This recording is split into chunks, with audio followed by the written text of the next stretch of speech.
My sister-in-law leaked that her mom planned to wear white to my wedding, so I made sure I had something ready for her on the big day. Diana had always hated me. From the moment her son Trevor brought me home for Thanksgiving, she made it clear I wasn't good enough, not wealthy enough, not connected enough, too independent for her precious boy. The wedding planning was a nightmare. Diana insisted on being involved in everything, then criticized every choice. The venue was tacky. My dress was too revealing. The flowers were cheap, but the white dress thing? That crossed a line I couldn't ignore. Trevor's younger sister Melissa texted me 3 weeks before the wedding. "You need to know something," she wrote. "Mom bought a white gown. She's planning to upstage you." The photo she sent made my blood run cold. Gorgeous, elegant, floor-length white silk with crystal beading. The kind of dress that screams bride. I showed Trevor. He sighed, exhausted. "That's just how she is. Can we please not make this a bigger deal?" His loyalty to his mother over me stung, but I'd learned to pick my battles. This one, though, I wasn't letting go. I called my maid of honor, Violet, who ran a wedding planning business. "I need a backup plan," I told her. Something subtle but devastating. She understood immediately. We spent $400 on supplies and enlisted my bridesmaids for a covert operation. The wedding day arrived. Diana showed up in that white dress, looking smug and radiant. She made sure to stand where photographers would catch her during the ceremony. When people whispered, she played innocent. "Oh, is white inappropriate?" I thought that rule was outdated. The gleam in her eyes said otherwise. But I'd prepared. During cocktail hour, while Diana held court with relatives, Violet's team went to work. My 6 bridesmaids surrounded her strategically, creating a barrier while she chatted, oblivious. On my signal, Violet accidentally bumped into Diana with a full glass of red wine. The dress was instantly ruined, crimson spreading across white silk. Diana shrieked. Violet apologized profusely, dabbing uselessly with napkins. "Don't worry," I said sweetly, appearing with a garment bag. I brought a backup dress for emergencies. I'd selected it carefully, a hideous chartreuse mother-of-the-bride dress from a thrift store. 2 sizes too large with ruffles and shoulder pads straight from 1987. Diana's face went white, then purple. "I'm not wearing that monstrosity." "Then I guess you'll have to leave," I replied calmly. "Can't attend a wedding in a wine-stained dress, can..." She wore the chartreuse nightmare, seething through every photograph. But the real moment came during the reception. Diana cornered me near the bathroom. "You did this on purpose," she snarled. "The wine wasn't an accident."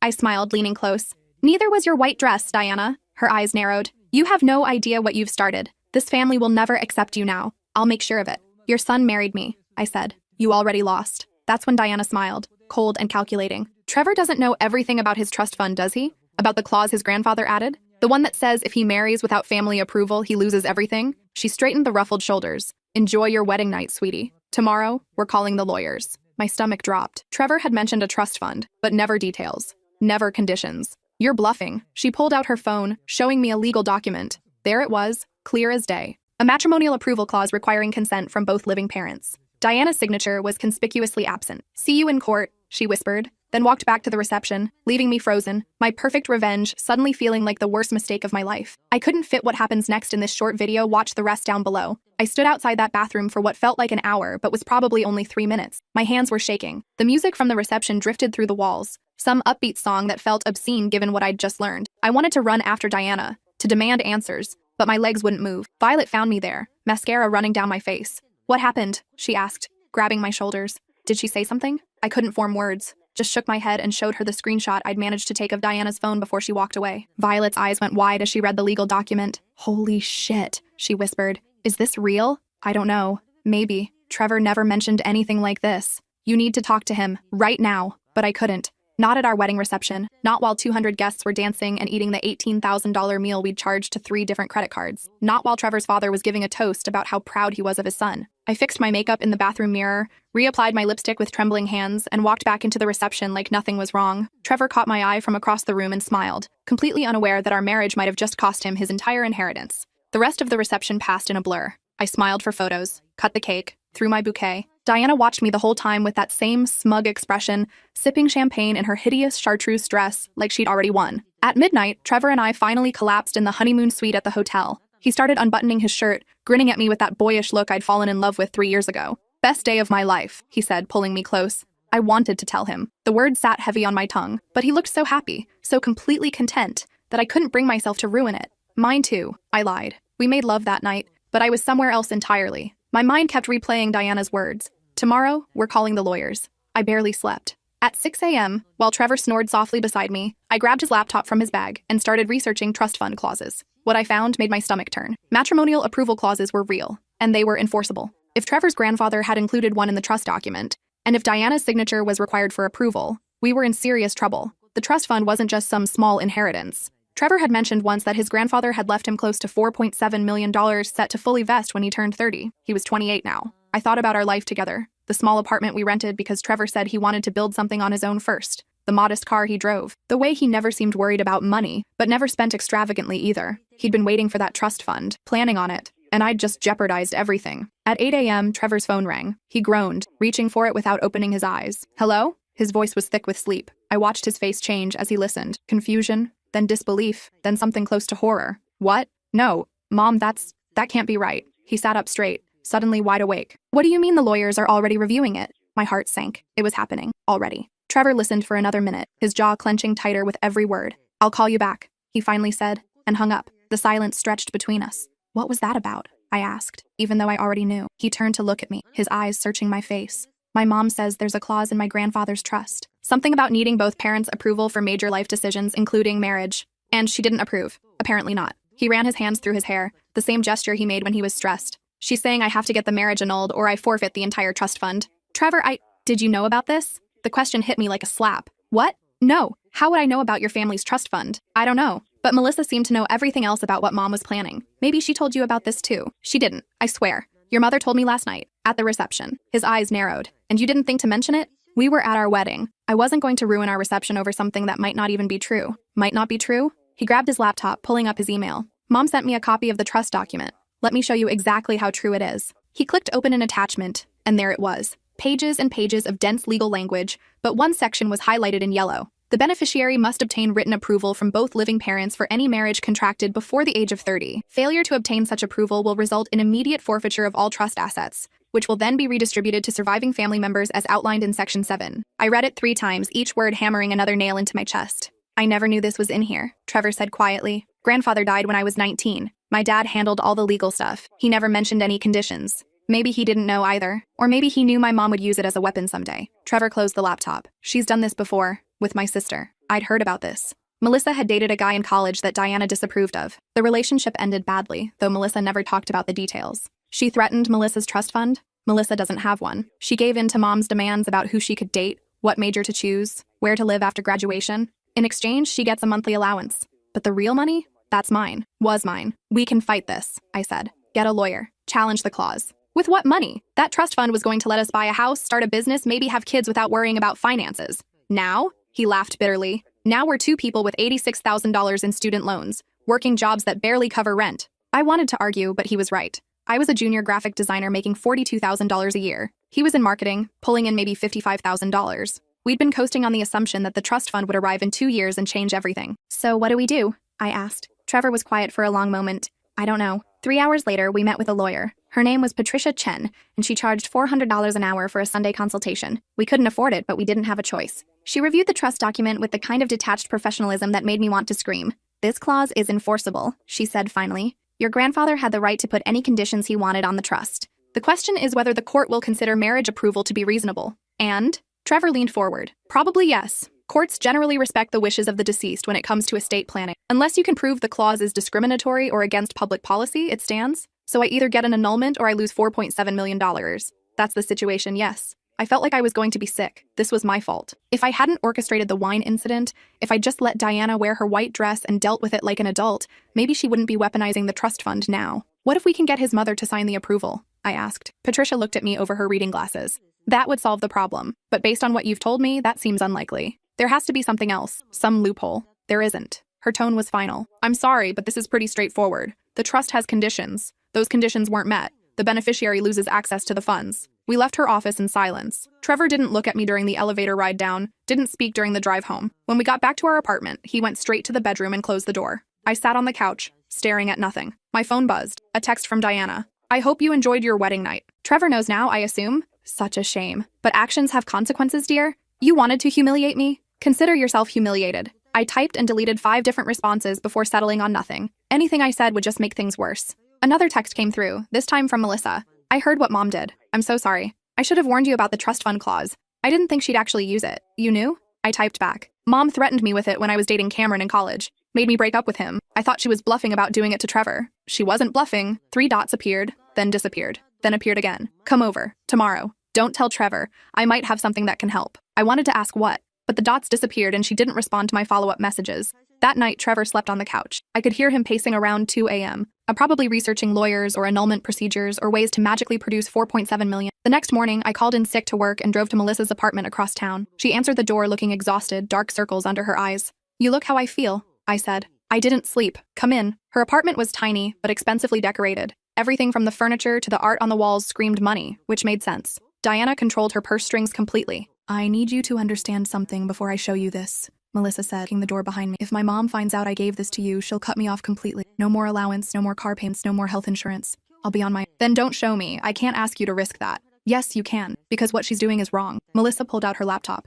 After Cameron, I started digging into the family finances. I wanted to know exactly what leverage Mom had over me. She pulled up a folder filled with scanned documents. This is everything I could find about Trevor's trust fund. The original will, all the amendments, correspondence between my grandfather and his lawyers. And this, she clicked on one file, is the smoking gun. The document was a letter, dated 6 months before Trevor's grandfather died. It was addressed to Trevor's father. I read it out loud. "I'm concerned about Diana's influence over the children. She's become increasingly controlling, particularly regarding Melissa's personal life. I've added the marriage approval clause as a safeguard, but I want you to know it was never meant to be weaponized. If Diana tries to use it to control Trevor, I trust you'll override her objection. My intent was to protect the children from making rash decisions in their early 20s, not to give Diana permanent control over their lives." "Your grandfather wanted your dad to override Diana's objection?" "Exactly. The clause requires approval from both parents, but it doesn't specify that it has to be unanimous, just that both parents need to weigh in. So if your dad approves, the condition is met." Melissa smiled for the first time since I'd arrived. "My dad signed an approval form the day after your engagement was announced. He's always liked you. I saw it in his desk drawer." Hope fluttered in my chest. "Why didn't he tell Trevor?" "Because he didn't know Mom was going to object. Nobody did. She kept the white dress thing secret from him too. My dad he's not great at standing up to her. But I don't think he knows she's threatening to block the trust fund. We need to talk to him. That's the problem. He's in Singapore for work. Doesn't get back for another week. A week. 7 more days of Trevor looking at me like I destroyed our future. 7 more days of Diana's smug satisfaction. Can we call him?" I tried. "He's in back-to-back meetings with clients. Won't have time for a real conversation until Friday at the earliest." I slumped in my chair. "So we wait. Or," Melissa said slowly, "we go to the source. Your mom? She'll never sign. Not her. My uncle. My dad's brother." I vaguely remembered meeting him at the engagement party. Tall, serious-looking, not much for small talk. "What about him?" "He's the executor of my grandfather's estate. He's the one who actually controls distribution of the trust fund. If we can convince him that Mom is abusing the clause, that this isn't what grandfather intended, he might be able to override her. Can he do that? I'm not sure, but it's worth a shot." Uncle Richard lived in a massive house in the suburbs, the kind of place with a circular driveway and a fountain in front. When Melissa called to say we were coming, he agreed to see us immediately. He answered the door himself,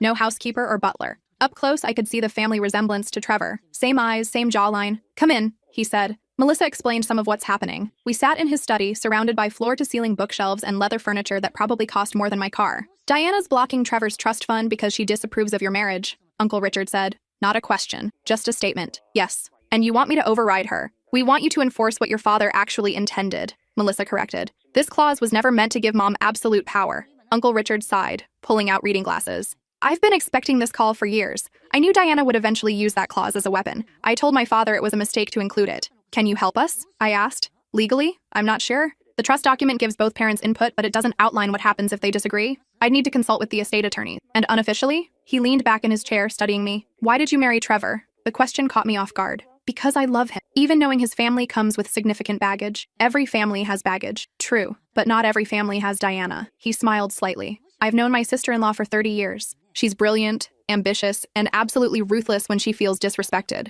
You humiliated her at your wedding? She tried to wear a white dress." "I know. I saw the photos. That chartreuse monstrosity was inspired." He chuckled. "But Diana doesn't forgive. Ever. Even if I override her on the trust fund, she'll find other ways to make your life hell. I can handle Diana. Can you? Because this won't be the last battle. She'll criticize how you raise your children, where you live, how you spend money. She'll poison other family members against you. She'll show up uninvited and expect to be accommodated. And Trevor," he paused. "Trevor has never been good at standing up to his mother." I thought about Trevor sleeping on the couch. Not quite blaming me, but not quite defending me either. "I know. And you still want this marriage?" "Yes." Uncle Richard was quiet for a moment, then nodded. "All right. I'll make some calls. But I need you to understand something. Even if I can legally override Diana's objection, the family dynamics won't change. You're going to spend the rest of your life fighting with her." "I know," I said again. What I didn't say was that I was already planning for that. Diana had shown me exactly who she was. Now I just needed to be smarter about how I dealt with her. That evening, I went home to find Trevor packing a bag. "Where are you going?" "My parents' house. My dad gets back from Singapore on Wednesday.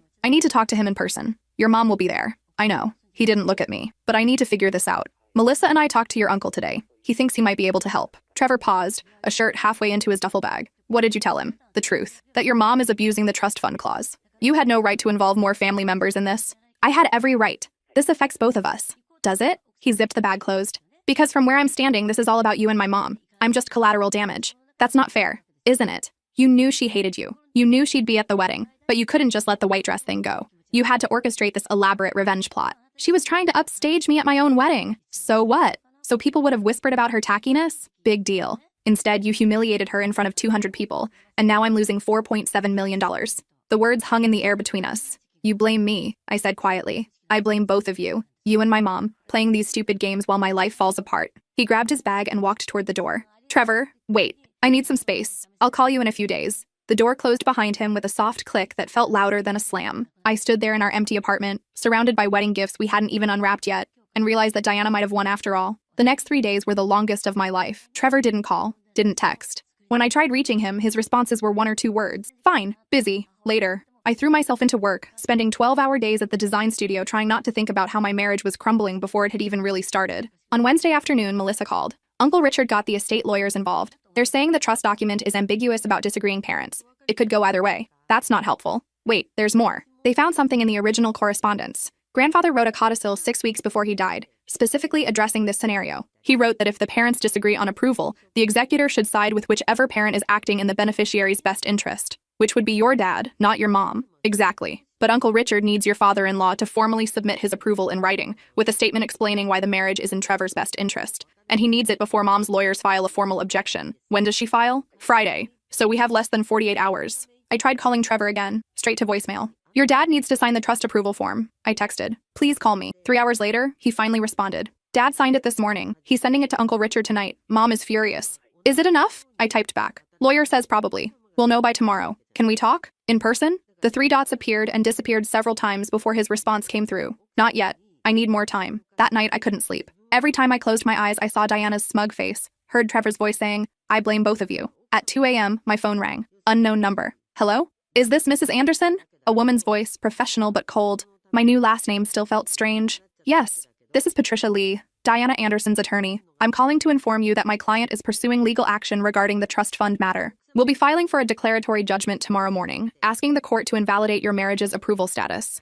My heart hammered. Your client's husband already signed the approval. Under duress and undue influence, according to Mrs. Anderson, she's prepared to testify that you and your sister-in-law conspired to manipulate his decision. That's insane. He signed it because he wanted to. We'll let the court decide. You should expect to be served with papers within 24 hours. I'd suggest retaining counsel. She hung up before I could respond. I called Uncle Richard immediately, not caring that it was the middle of the night. Diana's filing a lawsuit, I said when he answered, groggy. She's claiming Trevor's dad was manipulated into signing the approval. Of course she is. I heard rustling like he was sitting up. I'll call the estate attorneys first thing in the morning. Try to get an emergency hearing before she can file. Will that work? I don't know. But we're going to try. I didn't go back to sleep. At 6 a.m., I was already dressed and drinking my 3rd cup of coffee when someone knocked on my door. Trevor stood there, looking as exhausted as I felt. I got the same call from my mom's lawyer. He said, Your mom called her lawyer at 2 a.m.? She's been planning this for days, maybe weeks. He came inside, dropping onto the couch. I'm sorry. For what? For blaming you. For not defending you to my mom. For being a coward. I sat next to him, not quite touching. You're not a coward. I am, though. I've spent my whole life avoiding conflict with my mother, letting her control things because it was easier than fighting. Even when she drove Melissa's boyfriend away, I told myself it was Melissa's choice to give in. You can't fix your sister's past. No, but I can fix this. Fix us. He finally looked at me. I love you, and I'm not letting my mother destroy our marriage over money, even if you lose the trust fund. Even then, we'll figure it out. We'll take out loans, work extra jobs, whatever it takes. I wanted to believe him, but I also knew how much that trust fund meant, not just for the money, but for what it represented. His grandfather's approval, his future security. Trevor, if we lose this court case, we're not going to lose. But if we do, then we lose. And we move on. He took my hand. I chose you, not the money. You. I felt tears starting to form. Your mom is going to make our lives hell. Probably. But we'll handle it together. At 9 a.m., we met with Uncle Richard and the estate attorneys at their downtown office. The conference room was all glass and steel, with a view of the city that probably cost extra. The lead attorney, a sharp-looking woman named Jennifer Brighton, didn't waste time with pleasantries. Diana's lawsuit is aggressive but ultimately baseless, she said, pulling up documents on the screen. She's claiming her husband was coerced into signing the approval, but she has no evidence. Meanwhile, we have the codicil clearly stating the executor should side with whichever parent is acting in the beneficiary's best interest. Can she win? Trevor asked. Anything can happen in court. but I'd put our chances at around 75%. The trust document is clear, the codicil is properly executed, and her allegations of manipulation are unsupported. What about the other 25%? I asked. Jennifer met my eyes. The judge could decide that any disagreement between parents invalidates the approval entirely. Some courts take a conservative approach to trust interpretation, so we could still lose everything. It's possible, but unlikely. We spent the next hour reviewing strategy, going over every detail of the trust document, preparing for depositions and court appearances. By the time we left, my head was spinning with legal terminology. This is going to cost a fortune in legal fees, Trevor said as we walked to the parking garage. Uncle Richard said the estate will cover it. Still, this whole thing, he shook his head. My family is insane. Most families are. Yours just has better lawyers. He laughed, the first real laugh I'd heard from him in days. True. That evening, we were served with papers. Diana's lawsuit was 47 pages long, filled with accusations and legal arguments that essentially boiled down to, I don't like my daughter-in-law, so she shouldn't get any money. I read through it once, then put it aside. Dwelling on it wouldn't help. Want to order pizza and pretend we're normal people? I asked Trevor. God, yes. We spent that night on the couch, eating pepperoni pizza and watching terrible reality TV, not talking about trust funds or lawsuits or his mother, just being together. Around midnight, my phone buzzed with a text from an unknown number. You think you've won, but you don't know the half of what I'm capable of. This is just the beginning. I showed it to Trevor. His jaw clenched. That's my mom's number. She got a new phone. Should we tell the lawyers? Add it to the pile of evidence that she's completely unhinged. He took my phone and blocked the number. She's not going to stop until she's destroyed us, or we've destroyed her. Then I guess we better make sure we win. The next few weeks were a blur of legal proceedings. Depositions where Diana's lawyer asked me increasingly invasive questions about my intentions toward Trevor, my family background, my financial situation. Through it all, Diana sat across from me with that same smug expression, like she knew something I didn't. Trevor's father was deposed too. He testified that he'd signed the approval willingly, that he believed I was good for his son, that his wife's objections were based on personal animosity rather than legitimate concerns about Trevor's welfare.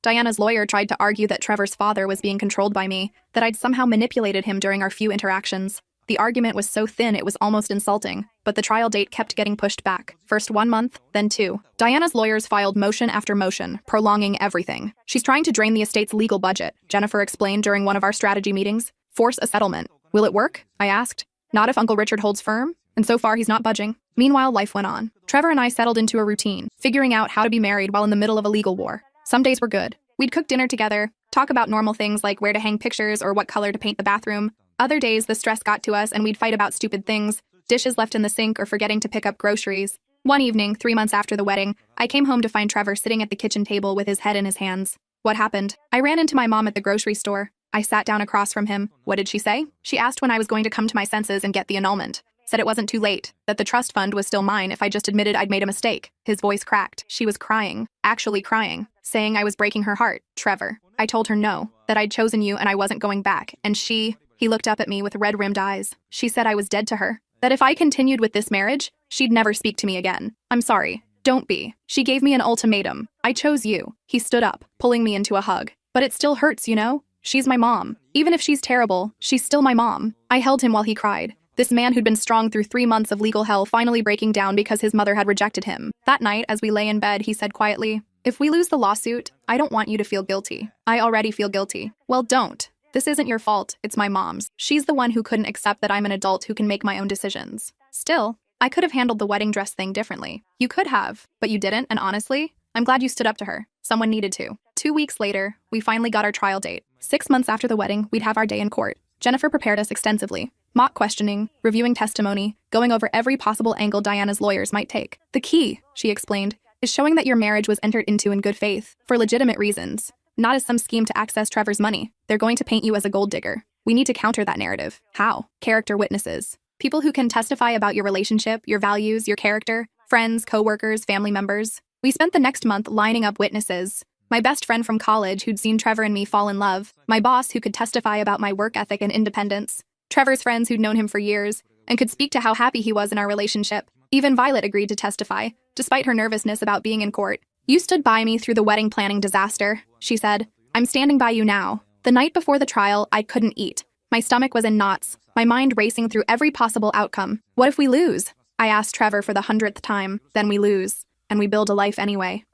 But nothing. I meant what I said. I chose you over the money. I'd choose you 100 times over. I wanted to believe it would be that simple. But I'd seen how the stress had worn on both of us. The fights over money, the anxiety about our future, the weight of knowing that one court decision could change everything. The trial started on a Tuesday morning in late July. The courthouse was grand and imposing, all marble and high ceilings that made me feel small. Diana was already there when we arrived, flanked by her legal team. She wore an expensive navy suit and pearls, looking every inch the respectable matron. When she saw us, her expression didn't change, just that same cold, calculating look. The courtroom filled up quickly. Uncle Richard sat on our side, along with Trevor's father, who'd flown back from another business trip specifically for this. Melissa was there too, despite knowing it might mean losing her allowance. The judge, a stern-looking woman in her 60s named Judge Patricia Morrison, called the court to order. Diana's lawyer went first, painting a picture of me as a calculating social climber who'd seduced Trevor specifically for his trust fund. He presented the wedding dress incident as evidence of my vindictive nature, showing photos of Diana in the chartreuse nightmare as proof of my cruelty.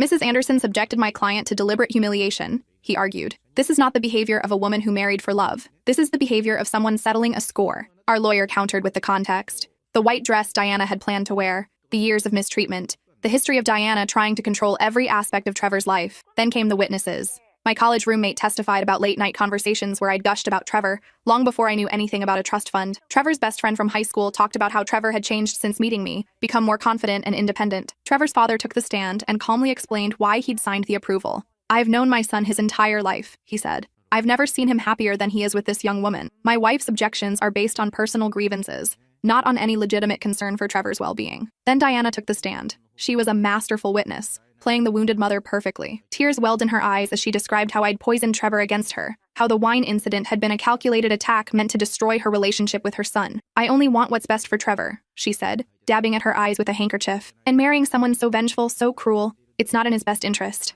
Our lawyer cross-examined her, bringing up her history of controlling behavior, the way she'd driven away Melissa's boyfriend, the documented instances of her interfering in Trevor's previous relationships. "Isn't it true, Mrs. Anderson, that you've objected to every serious relationship your son has had?" "I've had concerns. Yes or no, please. Have you objected to every woman Trevor has seriously dated?" Diana's composure cracked slightly. "I've expressed my opinions, yes. And would it be fair to say that no woman has ever been good enough for your son, in your eyes? I have high standards for who joins our family, standards that apparently no one can meet." Our lawyer pulled out a document. "According to this email you sent to Trevor's previous girlfriend, Amy, you stated that she was from the wrong background and lacked the sophistication your family requires. Is that correct? That relationship ended for other reasons. But you did send that email?" "Yes. And this one to Rebecca, stating that she was too career-focused and wouldn't make an appropriate mother? I may have expressed concerns. And this one to Claire, calling her common and unsuitable?" Diana's face flushed. "I was protecting my son. Or controlling him?" "Objection." Diana's lawyer shot up. "Sustained," the judge said. "Counselor, rephrase." The cross-examination continued for another hour,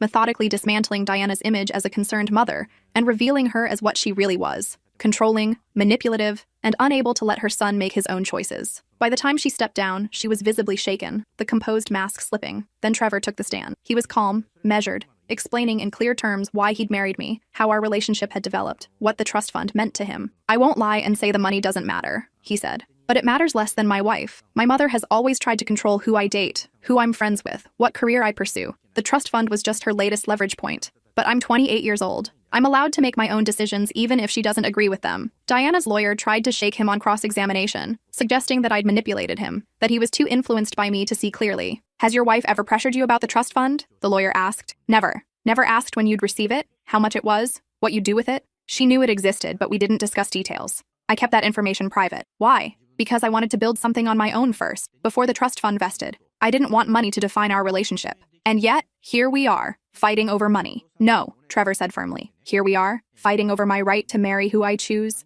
The money is just my mother's weapon of choice." The trial lasted 3 days. By the end, I was exhausted, emotionally drained from reliving every moment of our relationship under the harsh light of legal scrutiny. Judge Morrison said she'd take the matter under advisement and issue a ruling within 30 days. We left the courthouse in silence, too wrung out to even discuss how it had gone. That night, Trevor and I ordered Chinese food and sat on the couch, picking at lo mein neither of us wanted to eat. "Do you think we won?" I asked. "I have no idea." Judge Morrison's face didn't give anything away. "What if she rules against us? Then we figure it out, together." I wanted to ask how, wanted to plan and strategize and control something in this situation that felt entirely out of our hands. But I was too tired. We fell asleep on the couch, still in our court clothes, the TV playing some late-night show neither of us watched. The next morning, I woke up to find a text from Melissa. "Mom moved out last night, just packed bags and left. Dad's freaking out." I showed Trevor. He stared at the message for a long moment. "She's trying to punish him," he said finally, "for testifying against her. Will she come back? Who knows? My parents' marriage has always been," he trailed off, "complicated." 2 weeks later, we got word that Trevor's father had filed for divorce. The news sent shockwaves through the family. Diana and her husband had been married for 32 years. Whatever their problems, no one expected this. "He said he's tired," Melissa told us over coffee. Tired of her manipulating everything? Tired of her controlling the kids? Tired of pretending their marriage is functional? How's your mom handling it? About as well as you'd expect. She's telling everyone Dad's having a midlife crisis, that you've destroyed our family, that this is all your fault. Of course it is, I said bitterly. Don't let her get to you. She's just deflecting. The truth is, their marriage has been dead for years. Dad's been sleeping in the guest room since I was in high school. This was coming regardless of your wedding. But knowing that didn't make it easier. I still felt like the catalyst for a family implosion. 3 weeks after the trial, I was at work when Jennifer called. The judge issued her ruling, she said. My heart stopped. And we won. Judge Morrison ruled that the trust documents provisions were met when Trevor's father signed the approval. She found Diana's claims of manipulation to be without merit and noted that her pattern of controlling behavior suggested she was not acting in Trevor's best interest. I couldn't speak, couldn't breathe. The trust fund is Trevor's, Jennifer continued. Diana has 30 days to appeal, but Jennifer doesn't think she will. Her case was weak from the start. We won? You won. I called Trevor immediately. He was in a meeting, but when I said it was urgent, his boss let him step out. We won, I said as soon as he answered. The judge ruled in our favor. Silence on the other end. Then, are you sure? Jennifer just called. It's over. The money is yours. More silence. Then I heard him crying, these deep, shuddering sobs that came from somewhere beyond relief. Trevor? I'm okay. I'm good. I didn't realize how scared I was that we'd lose. Me too. That evening, we celebrated with Melissa and Uncle Richard at an expensive restaurant that we could actually afford now. Champagne flowed, toasts were made, and for the first time in months, I felt like I could breathe. What are you going to do with the money? Uncle Richard asked. Trevor and I looked at each other. We'd talked about this late at night when we couldn't sleep, planning for a future that felt uncertain. Pay off our student loans first, Trevor said. Then buy a house. Something modest. Save the rest. No fancy cars or expensive vacations, Melissa teased. Maybe later. Right now, we just want stability. Uncle Richard raised his glass. To stability. And to standing up to bullies. Even when they're family. We drank to that. The next day, Diana's lawyer filed a notice of appeal. I shouldn't have been surprised, but I was. Part of me had hoped that losing in court would be enough, that Diana would finally accept defeat. The appeal will take months, Jennifer explained. Maybe longer, and it's expensive. She'll have to post a bond and pay legal fees throughout the process. Can she win on appeal? Anything's possible, but appeals courts typically defer to trial court findings unless there was a clear error of law. Judge Morrison's ruling was thorough and well supported. I'd put the chances of a reversal at less than 10%. 10%. Still a chance. Still a possibility that this nightmare would continue. But I was tired of living in fear of Diana. Tired of letting her control our lives. Let her appeal, I told Trevor. We're not putting our lives on hold anymore. We started house hunting the next week. Found a small 3-bedroom in a decent neighborhood. Nothing fancy but ours. We put down 20% and finally moved out of our cramped apartment. The house needed work. The kitchen was straight out of the 1970s, the bathrooms needed updating, and the carpet was a crime against aesthetics. But it had good bones and a yard and a bedroom that would someday be a nursery. We spent weekends painting walls and ripping out old fixtures, slowly making the space our own. It was satisfying, tangible work that felt like building something after months of everything falling apart. 3 months later, Diana's appeal was denied. The appellate court found no error in Judge Morrison's ruling and awarded us legal fees. She's done, Jennifer said when she called with the news. Unless she wants to appeal to the state Supreme Court, which would be frivolous and expensive. Is it really over? Legally? Yes. The trust fund is Trevor's, and there's nothing she can do about it now. That night, Trevor and I sat in our newly renovated kitchen, drinking wine and processing the finality of it. Do you think she'll ever speak to me again? He asked. I don't know. Do you want her to? He thought about it for a long time. Part of me does. She's my mom, but another part of me is relieved that I don't have to deal with her anymore. Is that terrible? It's human. She chose this. She could have just accepted our marriage and moved on. Instead, she burned every bridge. 6 months later, we got an invitation to Melissa's engagement party. She'd met someone, a genuinely nice guy named Chris who worked in nonprofit management and made her laugh. Is your mom going to be there? I asked when Melissa called to invite us. No, she's still not speaking to most of the family. Dad will be there, though, with his new girlfriend. The party was at Uncle Richard's house, casual and warm. Trevor's father introduced us to Eleanor, a woman his age who taught literature at the local college. She was nothing like Diana, warm where Diana was cold, encouraging where Diana was critical. I've heard so much about you two, she said, shaking our hands. The infamous wedding dress incident, brilliant. I liked her immediately. As the evening wore on, I found myself on the back patio with Trevor's father. We'd never talked much, just polite small talk at family events. I owe you an apology, he said, surprising me. For what? For not standing up to Diana sooner, for letting her behavior go unchecked for so many years. I told myself I was keeping the peace, but really I was just being a coward. You testified for us in court. You signed the approval. That counts for something. It's the bare minimum of what a father should do. Support his son's choices. He took a sip of his drink. The divorce was the best decision I've made in 20 years. I only wish I'd done it sooner. How's Diana handling it? About as well as you'd expect. She's telling anyone who'll listen that I abandoned her, that you're a home wrecker, that the whole family has turned against her. But mostly she's alone, which is what happens when you spend your whole life pushing people away. I felt a small twinge of pity for Diana despite everything. To lose your husband, your son, and most of your family because you couldn't control your need to control everything. But the pity was small and quickly passed. A year after the wedding, Trevor and I were finally in a good place. The legal battles were over. The trust fund was secure. Our house was slowly becoming a home. We'd started talking about kids, tentatively planning for a future that felt stable. Then, one Tuesday morning, I came out of the bathroom holding a positive pregnancy test. Trevor's face went through about 5 different emotions in 3 seconds. Shock, joy, terror, excitement, pure panic. "We're having a baby?" His voice cracked.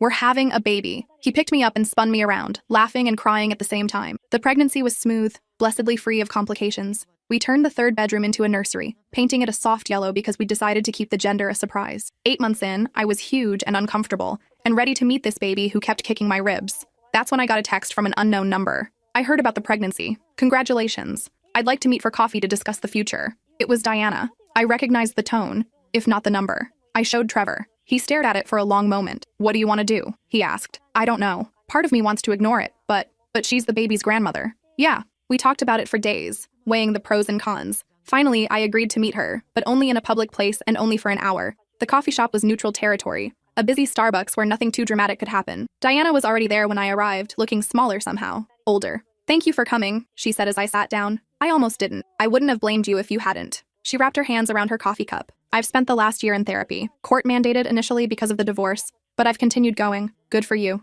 My therapist helped me see some things about myself, about my need to control everyone around me, about how I've destroyed every meaningful relationship in my life because I couldn't let go." I waited, not sure where this was going. "I'm not asking for forgiveness," she continued. "I don't deserve it, but I'm asking for a chance to be part of my grandchild's life, to do better than I did with my own children." "Diana, I know I don't deserve it. I know what I put you through. The wedding dress thing was petty. The lawsuit was cruel. I've been a terrible mother and an even worse mother-in-law." She looked up at me, and for the first time I saw something genuine in her eyes. Something beyond the manipulation and the control. "But I don't want to miss out on my grandchild's life because I was too proud to admit I was wrong." I studied her face, looking for signs of deceit, some indication that this was another manipulation, but she just looked tired and sad. "I need to talk to Trevor about this." "Of course, I understand." She pulled out a card. "This is my therapist's information. She's willing to do some family sessions if you'd be open to it. Neutral ground, professional mediation." I took the card. "I'll think about it. That's all I'm asking." I left the coffee shop feeling confused. Part of me wanted to believe Diana had really changed. Another part remembered every cruel thing she'd done, every manipulation, every attempt to destroy my marriage.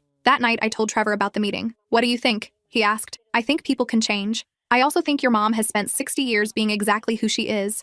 Can someone really change that much? I don't know, but maybe it's worth finding out? For the baby's sake?" We started family therapy 3 weeks later. Diana, Trevor, and me, sitting in a small office while Dr. Chen mediated. It was awkward and painful and uncomfortable. Diana had to confront her behavior head-on, hear how her actions had affected Trevor, listen to me describe the trauma of the lawsuit. There were sessions where she cried, sessions where Trevor yelled, sessions where I wanted to walk out and never come back. But slowly, incrementally, things started to shift. Diana began taking accountability. Real accountability, not the non-apology apologies she'd used before. She acknowledged the harm she'd caused. She worked on her control issues. She started respecting boundaries. It wasn't perfect. She still made comments sometimes that crossed the line, still tried to assert control in subtle ways. But when called out, she'd catch herself, apologize, and try to do better. Our daughter was born on a rainy Tuesday in March. 8 pounds, 3 ounces, with Trevor's eyes and my stubborn chin. We named her Sophia Grace. Diana met her 3 days later in the hospital. She brought flowers, not the expensive arrangement she would have chosen a year ago, but a simple bouquet from the grocery store. "She's beautiful,"